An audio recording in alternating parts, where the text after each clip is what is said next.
Densité, mobilité, pudeur, morphologie, pathologie, mais aussi bruit articulaire, psychologie, odeur, chocolat et apéro. Maxime Leguéroué est kinésithérapeute et il a accepté de nous faire visiter en quelques minutes, avec humour et sincérité, les coulisses de son métier. J'ai l'impression que j'ai toujours eu un peu cette vocation-là, ou cette envie d'aller vers un métier comme ça de soins et de contact. Donc en fait, le cheminement s'est fait vraiment très très naturellement, quoi. Aujourd'hui, tu travailles dans un cabinet, tu ne travailles pas seul. Tout à fait. Nous sommes 3. Il y a une mixité, on a des formations aussi un peu différentes, donc c'est chouette.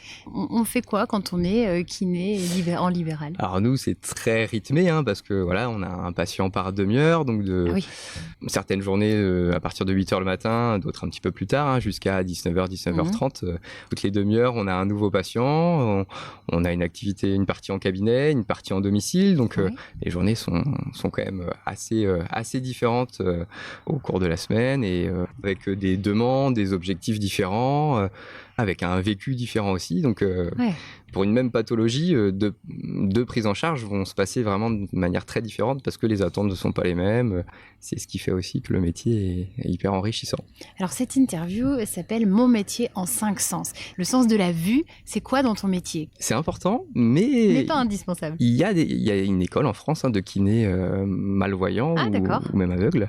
Mais par contre, il nous est d'une grande aide quand même. Ça nous permet de voir comment un patient marche, d'observer sa statique, de voir des petites anomalies au niveau morphologique. C'est hyper important pour nous. Donc, alors, si la vue n'est pas indispensable, on peut imaginer que le toucher, lui, l'est un petit peu plus. Exactement. Alors oui, c'est un sens qui est très très important, et c'est vrai que dès notre entrée à l'école, en fait, on nous éduque, et puis on nous apprend aussi à essayer de ressentir ce qui se passe sous nos mains.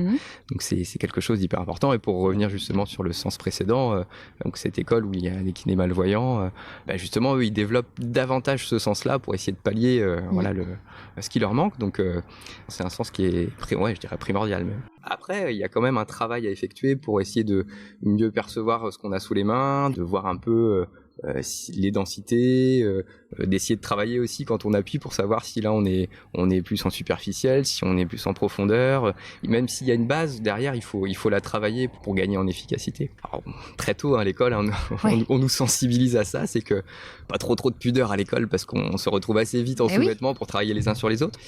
Moi, ça m'a pas trop posé de soucis, et c'est vrai que on le voit aussi chez les patients, au moment où on leur demande d'enlever certains vêtements pour pouvoir travailler, si on voit une personne qui a l'air plutôt introvertie, ou sur les premières séances, on va peut-être travailler un peu différemment pour essayer justement de donner confiance, et puis petit à petit que la personne se laisse un petit peu plus aller, parce que voilà. Oui, il y a une forme de lâcher prise. Exactement. Je te propose qu'on aille se promener du côté des oreilles. Quels sont les bruits de ton métier ? Alors, les petits bruits articulaires. Aïe, là d'un coup ça fait bizarre. Les petits craquements, mais je dirais que c'est un sens qui est peut-être pas si important que ça. Ouais, finalement, ce qui se passe au niveau sonore, c'est plutôt des échanges. J'avais oublié cet aspect-là, très petit peu important quand même. Voilà, oui, parce que la discussion, c'est hyper important. Ça nous donne énormément d'éléments sur la manière dont on va conduire la prise en charge. Généralement, quand on fait parler le patient, il va nous donner déjà 90% de ce qu'on a besoin de savoir. Donc, il faut savoir poser les bonnes questions. Et oui. Et avec des patients, il faut savoir aussi ne pas se perdre dans les questions, parce que, pareil, il y a des gens qui sont très concis dans leurs réponses. Ça va être un oui, ça va être un non, ça va être...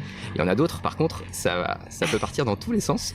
Donc là, il faut recentrer un petit peu les choses pour rester sur ce dont on a besoin. Et voilà. Et là encore, il y a beaucoup de variabilité en fonction des patients. Et le fait que les gens se dévêtissent, passent un peu plus de temps qu'avec un médecin traitant, par exemple. Donc on échange énormément sur leur vie, Il y a quoi comme odeur dans un cabinet de kinésithérapie ? Pour aller du plus sympa vers le moins sympa. On va faire un nuancier. Voilà, du plus sympa. On va dire les odeurs des huiles ou des crèmes qu'on utilise. C'est un côté quand même un peu agréable. Vers des odeurs un peu moins sympas en fonction du moment de la journée, de l'hygiène plus ou moins présente chez certaines personnes, mais voilà, ça fait partie aussi du métier. Et puis bon, après, on apprend aussi des fois à respirer avec la bouche et à tendre quelques perches pour que les séances suivantes se passent d'une manière plus apaisée. J'avais pas pensé à ça. C'est drôle, j'étais sur les huiles. Oui. Voilà, c'est le grand écart là. Alors j'ose à peine t'emmener vers le dernier sens qui est celui du goût. Alors c'est vrai qu'on peut parler du côté, parce qu'on a quand même un relationnel assez particulier avec les patients. Donc ils sont pour la plupart, surtout quand on exerce en zone, on va dire, plus rurale, ils sont très sympathiques avec nous, ils arrivent régulièrement avec du chocolat, des gâteaux. Ah, il y a les petites douceurs quand même. Bien sûr, et puis entre collègues, on a instauré quand même tous les vendredis midi un petit apéro, ça marque la fin de la semaine. Voilà. Donc le goût est un peu en dehors du champ professionnel, mais il est quand même présent. Ouais, il en fait partie quoi. Tout à fait.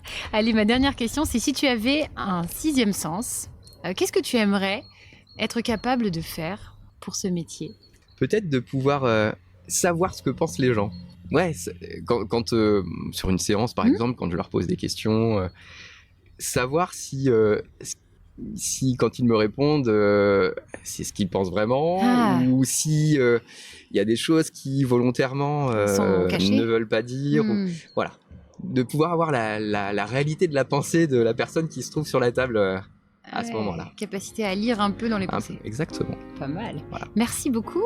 De rien. Merci pour toutes ces confidences et pour les coulisses de ce très beau métier.